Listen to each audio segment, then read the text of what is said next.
Welcome to Real Talk with Reginald D. I'm your host, Reginald D. On today's episode, I have Dante. He's a movie producer, activist, actor, talent agent, comedian, and writer. And he is one of the top stand-up comedians in the world. Welcome to the show, Dante. Oh, thanks, man. I appreciate it. Thanks for having me on here. Yeah, man. Thank you for taking time out of your busy schedule to hang out with me for a minute. So, Dante. Yes, sir. Let's talk about your business before we go into your comedy career. Okay. Golden Artist Entertainment. Tell us a little bit about that. So about 10 years ago, my wife and I, we were making a bunch of movies and writing for people. She and I were both writers for Joan Rivers on Fashion Police. I was writing and directing commercials for the ShamWow guy. Remember him? ShamWow, Slap Chop, all that stuff. And then making some movies and writing them and directing them and so on. And she said to me, we're making all this money for everyone else. Why don't we start our own company so that people can write for us and make movies for us and things like that? And she goes, all these celebrities want to know why, you make almost as much in stand-up as they do, and they're way more famous and things like that. And they want you to manage them. And I was like, okay. So we started this company and she became my first client. And then the ShamWow guy became, I think, my second client. But because my wife was already famous as an actress and we had started this company, I think a lot of people wanted to bet on us, if that makes sense. Like they all liked us. I've known every celebrity in town pretty much since I started stand-up when I was 15, and like Richard Pryor and Sam Kinison and Andrew Dice Clay and all these different guys were like my mentors, and so everyone knew me. And so when we started the business, it took off. So now our company is great, man. My wife's inside right now. She's monitoring a pilot for Perez Hilton that she got him, and she's working on that. But yeah, we've got great clients. We've got a documentary coming out this year. We've got 2 stand-up specials coming out. What else? Bunch of clients that we got on some reality shows like Traders and some other ones.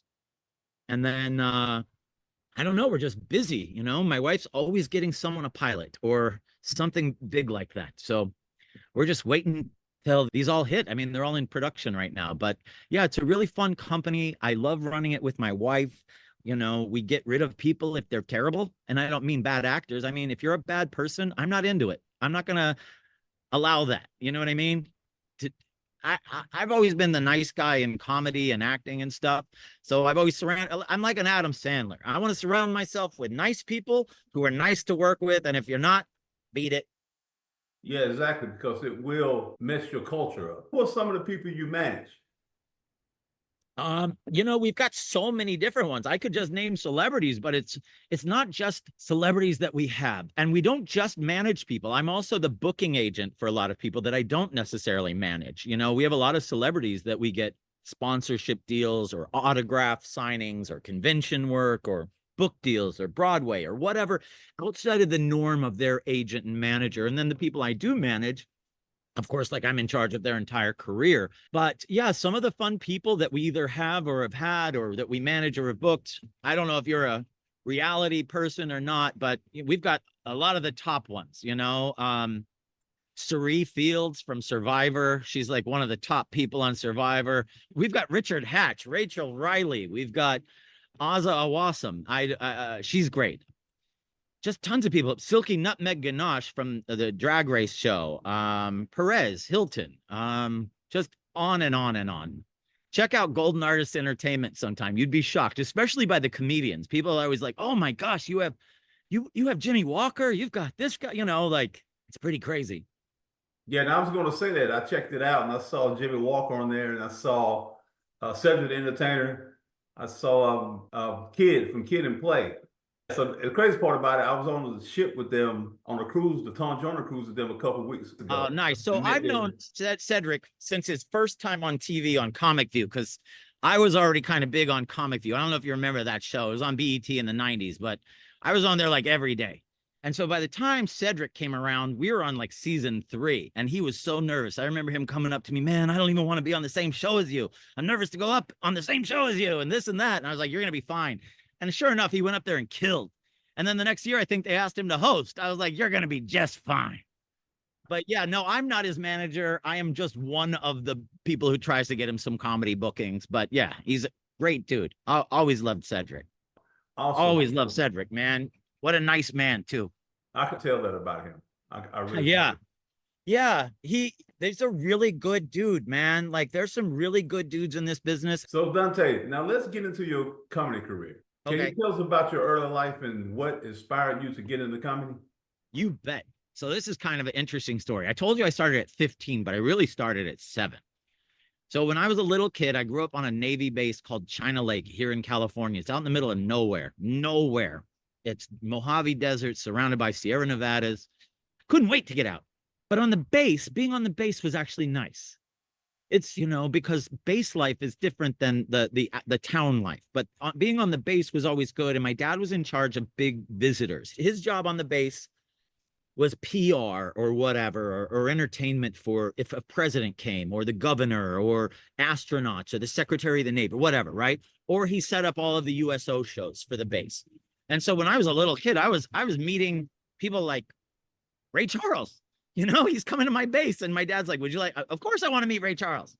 And then I got to watch his concert. And then a lot of concerts I couldn't go to because they were for adults, but someone like Ray Charles I could go to. And then the one that changed my world was, I wish I knew who these guys were, but there was an improv group that came to my town, and I thought they came with a guy named Willie Tyler in Leicester. He's a black comic with a puppet, older guy who used to be on TV a lot. But apparently I told him about him. He's like, that wasn't me. He goes, I know who that guy was. He used to go around and pretend he was similar to me and tell similar jokes, but it wasn't me. But anyway, so I watched that guy, and then I watched this improv group, and I had never seen comedy in my town. I had seen big singers come through, but comedy.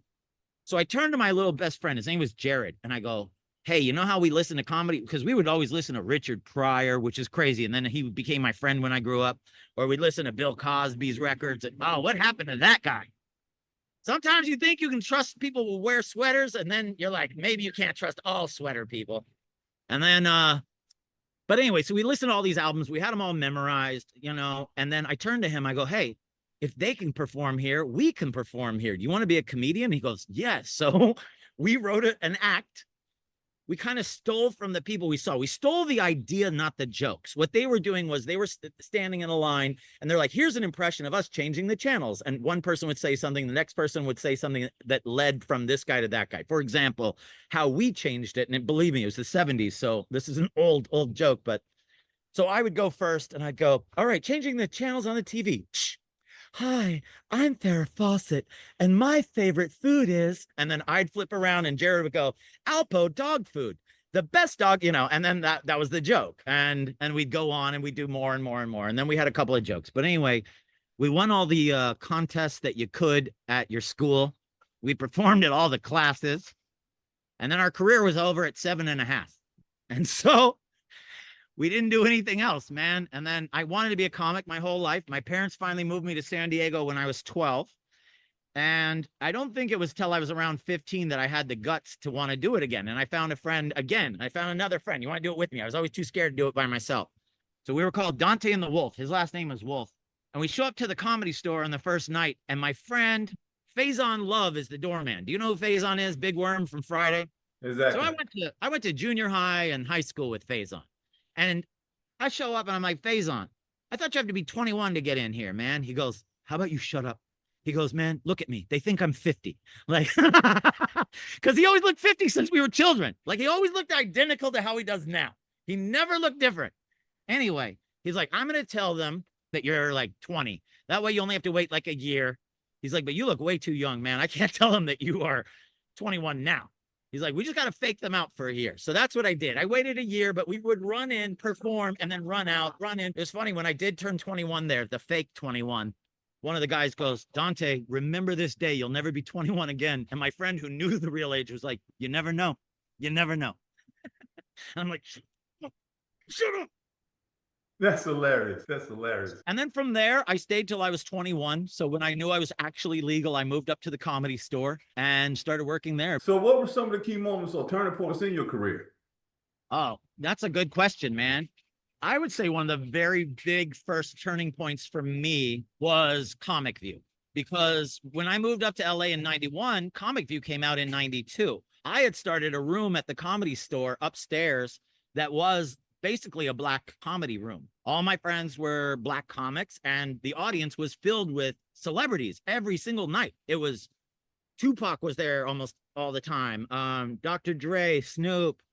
I mean, everybody, everyone from TV, everyone from whatever came to these shows. They got really popular. And then BET, I guess, came out and saw me, put me on the show, and that changed everything for me. I thought, you know, you get into the Comedy Store to get famous, and I didn't expect it to happen that quickly. You know what I mean? I just moved up there. I got on Comic View, and the truth is, Comic View didn't pay a lot. I think it paid $200 or something. So it's not like we got rich from it. And they aired me every day. Like I was on there, Comic View used to air 4 times a day. And my set was at least one of those because I did it every year and sometimes twice a year. But that really changed my life in the way that I went from begging for gigs from everyone to people offering me stuff all the time and being flown around the country to perform. So that was the big change in my life, was BET Comic View.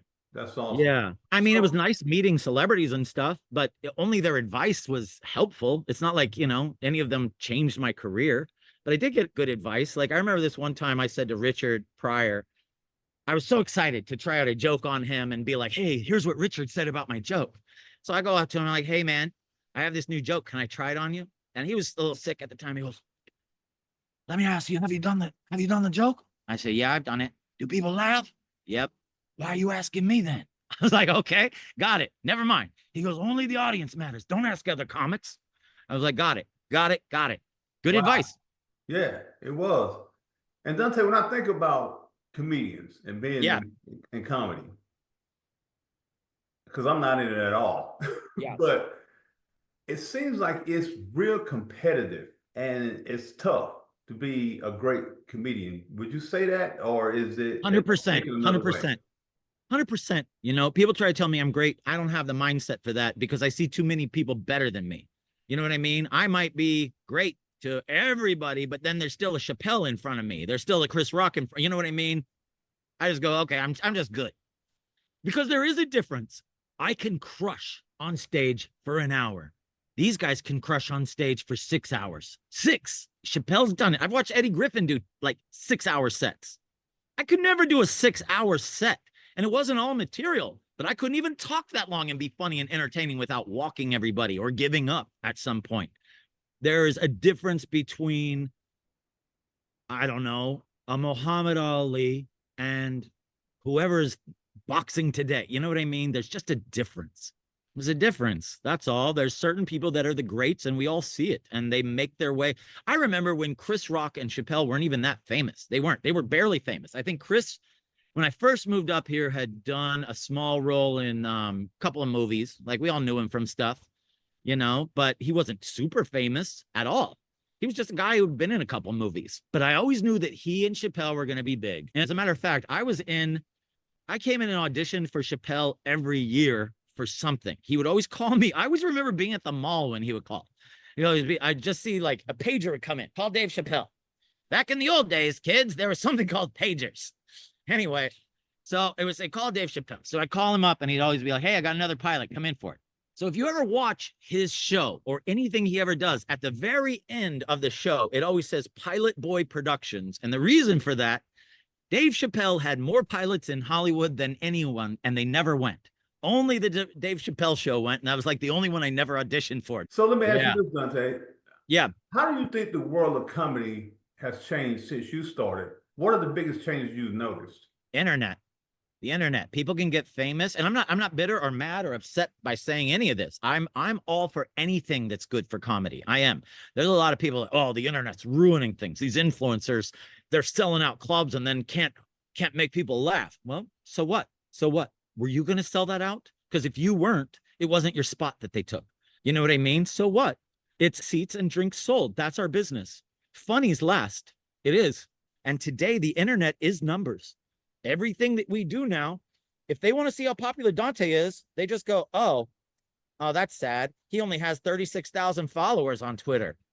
That's not great compared to someone who has 36 million. So everyone has a number. In the old days, I could be like, I'm the most famous person in San Diego. And they'd be like, wow, he must be because he said it out loud.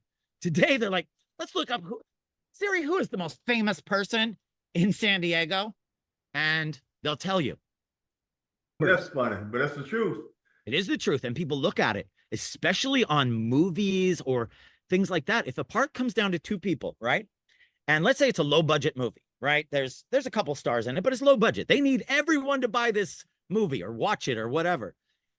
If it's down to two actresses that are unknown and one has 200,000 followers and one has 200 followers, they will always pick the one with more followers because of the odds of their fans watching it and bringing in more money, because they already have 200,000 built-in audience. The other person's 200. So it's all numbers now.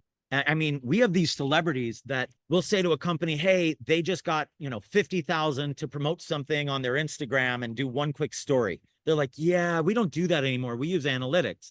Let's check. What is their name? And blah, blah, blah. Okay. Yeah, we can offer 15,000. Wow. And these are like 20-year-olds who are like, I don't know who they are. I don't know what Academy Award they won or blah, blah, blah. I'm just telling you what we can afford to pay them based on their analytics. That's Hollywood today. Analytics. That's it. That's it. So what would you say to somebody who's trying to be a comedian? What are some of the failures that you see the most in becoming a comedian that people run into? Giving yourself too little time. Most people think I'm going to come out to LA and give myself 2 years. Okay. In 2 years, if you say I'm going to take some comedy classes, some acting classes and become a comic and all this, at the 2-year mark as a comedian, you're going to be terrible. You have a price tag on still. No one likes you. You don't know your own voice yet. You don't know how to dress yet. You haven't figured out the best way to tell jokes. So the biggest mistake I see is people limiting themselves of how much time they give themselves to make it. And also, what is making it? Because if making it is you need to be Kevin Hart, then you should get out, really. Because what are the odds? It's like saying, oh, I want to be the next Michael Jordan. What are the odds? If no one is telling you you're the next Michael Jordan, then you're probably not. If you've never done stand-up and you're like, I'm going to be, how do you know? There's no proof. So I would say find a goal that works for you. I'm going to go out to LA. I'm going to get myself a day job. And at night, I'm going to do stand-up till I'm great and can quit my day job. That's an excellent goal. Now, all of a sudden, you have something under your butt saying, get out of this job. So that's going to make you go out every night and be like, if I just focus on this for 2-3 years, because the truth of the matter is, if I looked at my career when I first started out thinking of what I wanted and Academy Awards and this and all that to where I am now, I'd be like, oh man, this isn't great. But if I told myself what I've done over my lifetime as a comedian and actor, I'd be like, oh, well, yes, I'm in. I'll do it. I'll do it right now. So be realistic with your goals is what I would say to comics. And then one more thing, be realistic with your writing. People want to hear jokes. The first mistake a new comic makes is, I'm great at telling my friends stories. I'm sure you are. But guess what? If you watch Richard Pryor, Kevin Hart, Chris Rock tell a long story, you're not watching a long story. You're watching a long story that they have sewn together with about 20 jokes. They took 20 jokes from their act and went, oh, I tell this one about flying to New York. I might as well make that flying to Japan because I have a whole bit on flying, about being in Japan. And then I had a joke about staying in a hotel in Seattle. I'll just move that hotel story to the middle of Japan. So now I'm flying to Japan. I'm in Japan. And now we're at the hotel. Now I met this girl, but I met her really 5 years ago. And it was a bit I used to do. But now I'm saying I met her in Japan. That's how it works. That's actually how it works. So if you go back and you study it, you go, Richard Pryor didn't tell a 15-minute joke. He told 150 jokes in 15 minutes that was put together in a story. So that's how it works. What I would call new comics, set up punchline, just the quickest joke. We all know what jokes are, right? We all know what a setup and punchline is. If not, an example, why do all Italians want to grow up to grow mustaches? To look like their mom. It's just a one-liner. You know what I mean? It's quick. It's easy. I'm not saying that one's funny or anything like that, but I'm saying that's an example of a one-liner. And if you can't do one-liners, it's like not being able to dribble a basketball and still saying you're going to be the next Michael Jordan. Because if you can't master a one-line joke, how can you tell a story? Makes no sense. Wow, that's well put. That makes a lot of sense. A lot of Good. sense. So what has been one of your most memorable performances or moments on stage? Gosh, I've had so many that I really liked. Sometimes you'd be surprised, man. Things will happened where you go, I can't believe that was the show that really got me? Because I've been in front of 15,000 people in stadiums telling jokes before, but then you'll be in a small room with like 12 people and it turns into magic. Magic. Like they laugh harder than the 15,000. I have to say, remember the kid I told you when I was 7 who became my comedy partner? His name was Jared McQuarrie. I was performing about 5 years ago in Reno, right before COVID, I believe. And he and his girlfriend surprised me in Reno and came out to see me and my wife. And I hadn't seen him in years. I was so excited, man. And I brought him on stage, and guess what? We didn't remember too many, but we did a couple of those together, and we hadn't done those since we were 7. Then he says, "Can I have the mic?" Sure. He brings his girlfriend up there, gets down on his knees, pulls out a ring, and proposes to her on my stage. And luckily, I was videotaping my set that night, so I have it all on video. But I'd have to say that was probably my most memorable, because what a full circle moment, right?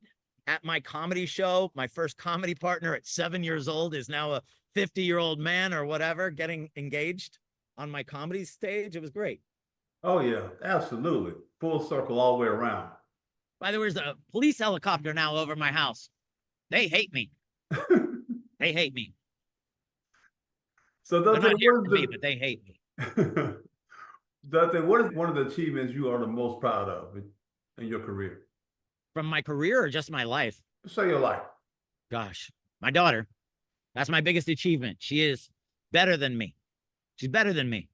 She is. She's just better than me, man. Like, even when she was little, she was better than me. I remember we were driving at like midnight in a carpool lane on a freeway with no one on it. And I was like, "Oh, do you have to pee or anything?" "Yeah, I can pee." So I start to get out of the carpool lane. "Daddy, you're not supposed to cross double white lines," or whatever it was. "Honey, there's no one on the freeway." "But Daddy, does that make it okay?"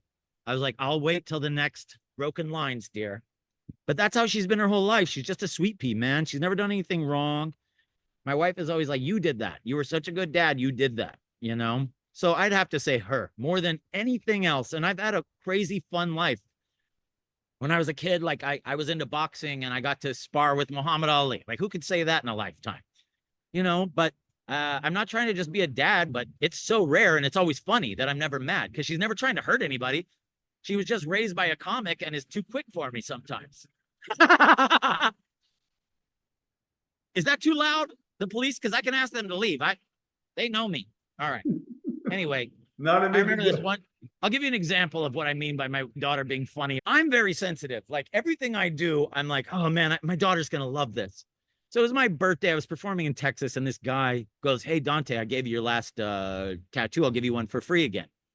I was like, "That's very nice, but I don't really want one."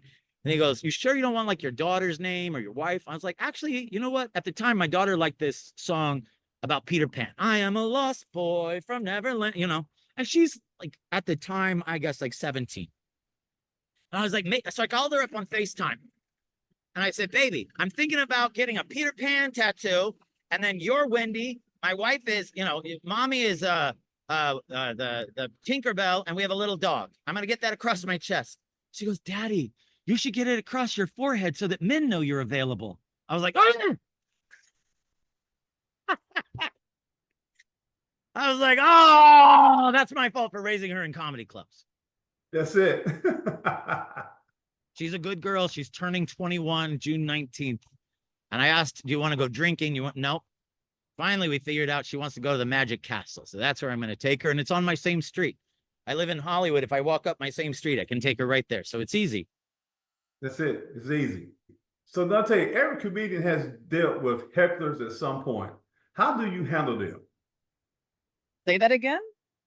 Every comedian, I feel like they have dealt with hecklers at some point. How do you deal with them?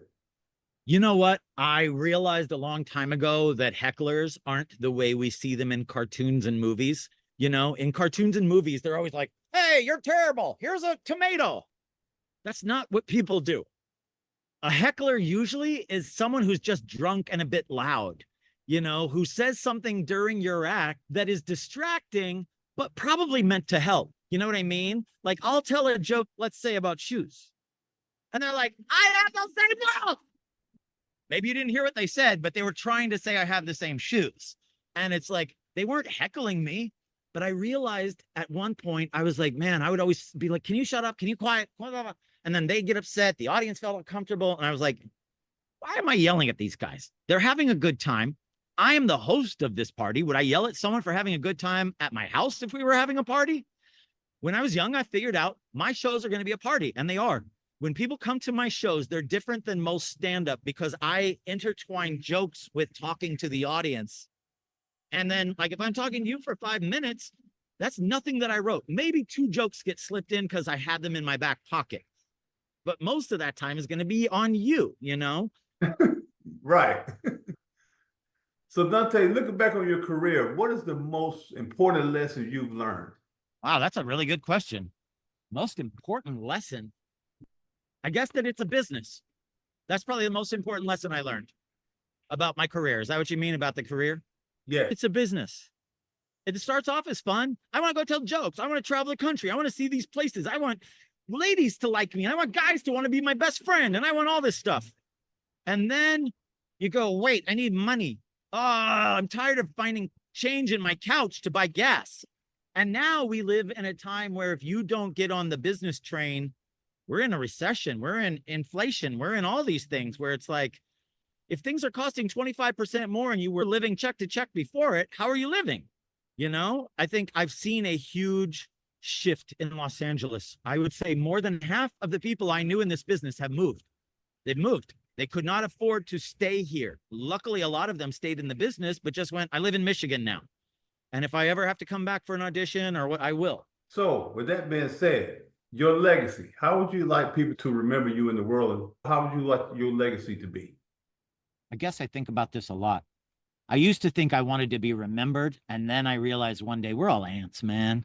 We're all ants. Even the most famous ants from 100 years ago, no one remembers, you know? Like, I'm sure we have to tell our own kids today who, you know, who Elvis was or Marilyn Monroe, or how about Harry Houdini, you know, like I live in a Charlie Chaplin home. My house was built by Charlie Chaplin. The Charlie Chaplin studio is right behind my house.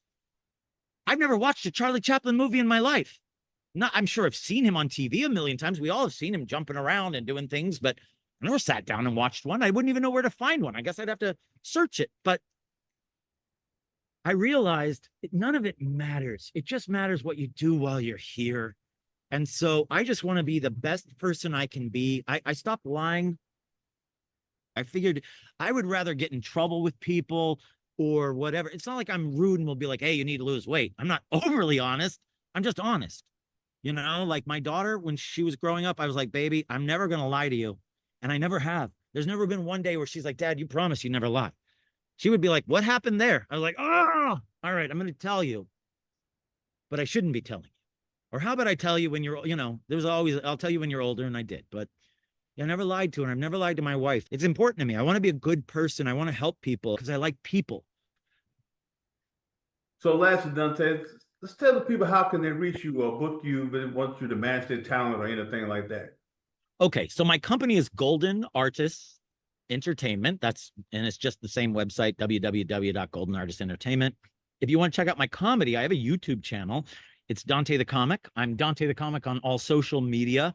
My website is Comic Dante. But yeah, if you go to Comic Dante on YouTube, there are hundreds and hundreds of hours of my stand-up. There's hundreds of hours of my stand-up comedy classes that I teach. I have these little Dante tips that I make every day. There's 270 of them or something like that. There's a lot. So if people want to get into comedy, there's 270 free pieces of masterclass for you. And then I think that's it. But yeah, on YouTube, you can also watch all those activism videos I told you about, all the police videos, and a whole bunch of other stuff. But yeah, if people want to hire me or any other great comedians for your parties, for a comedy club, for anything, or actors or whatever, or hey, if you have a company, so many companies aren't thinking about this. I have so many actors and influencers that will post a tweet for you for a lot less than you probably think. You're like, oh, that person's got 1 million followers. He's going to charge me $1 million. I bet you I can get him to do it for a couple thousand. Because it's one tweet. I bet I can. And all of a sudden your business gets hit by a bunch of people at once because a famous person told them to go there. So yeah, Golden Artists Entertainment, hit me up. Hire some comics, hire some actors. Dante, I thank you, man, for stopping by and hanging out with me for a minute. Thanks for having me. I appreciate it, Dante. Thank you for All right, tuning bye, in to buddy. Real Talk with Reginald D. If you enjoyed the show, please share with anyone you feel that need to take this journey with us on being a better you. See you next time.